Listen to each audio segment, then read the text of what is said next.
Hello சொந்தங்களே, போன வீடியோவில் என் பொண்ணுக்கு நிறையவே பெயின் இருக்குன்னு சொல்லி இந்த சீப்பு வாங்கி யூஸ் பண்ணினேன்னு சொல்லியிருந்தேன் இல்லையா. நார்மலான சீப்பில் இந்த மாதிரி குட்டி குட்டி பெயின் எல்லாம் வராது. ஆனால் இதில் பெயின் ஈறு எல்லாமே வருது. பட் ஆனால் கம்ப்ளீட்டாக வரலன்னு சொல்லியிருந்தேன் இல்லையா. அதுக்கு நான் ஒரு சீக்ரெட்டான ஹேர் ஆயில் யூஸ் பண்ணியிருந்தேன்னா சொல்லியிருந்தேன். அந்த சீக்ரெட்டான ஹேர் ஆயில் வந்து நான் எங்கே பார்த்தேன்னா, ஒரு அக்காவோட வீடியோவில் லாஸ்ட்டில் ஹாப்பி கார்டனிங் அப்படின்னு சொல்லுவாங்கள்ல, அந்த அக்காவோட வீடியோவில் தான் நான் இந்த சீக்ரெட்டான ஹேர் ஆயில் வந்து பார்த்தேன். அந்த அக்கா சொன்ன மெஷர்மெண்ட் வந்து நான் கீழே கொடுத்துருக்கேன். கண்டிப்பாக இந்த மருதாணி பூவும் பச்சை கற்பூரமும் யூஸ் பண்ணணும். இதுதான் மேஜிக் பண்ணுதுன்னு நினைக்கிறேன். என் பொண்ணுக்கு நான் 2 times இந்த ஆயிலை யூஸ் பண்ணேன். கூடவே அந்த சீப்பு நான் யூஸ் பண்ணுறேன். எனக்கு சூப்பரான ரிசல்ட் கொடுத்துச்சு. இந்த ஹேர் ஆயில் யூஸ் பண்ணதுக்கு அப்புறமா தான் பெயினும் ஈரும் எல்லாமே கம்ப்ளீட்டாக குறைய ஆரம்பிச்சிச்சு. என் சின்ன பொண்ணுக்கு தலையில் பத்தா டேண்ட்ரஃப் இருந்துச்சு. டாக்டர் வந்து இந்த மருந்து ப்ரிஸ்கிரைப் பண்ணாரு. இந்த மருந்தை ஸ்டாப் பண்ணிட்டோம்னா டேண்ட்ரஃப் மறுபடியும் வர ஆரம்பிச்சிது.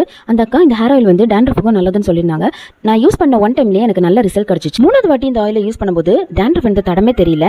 இந்த ஆயில் வந்து எனக்கு ரொம்பவே யூஸ்ஃபுல்லாக இருந்துச்சு. நீங்களும் ட்ரை பண்ணி பாருங்க. யூஸ்ஃபுல்லாக இருந்தால் மற்றவங்களுக்கும்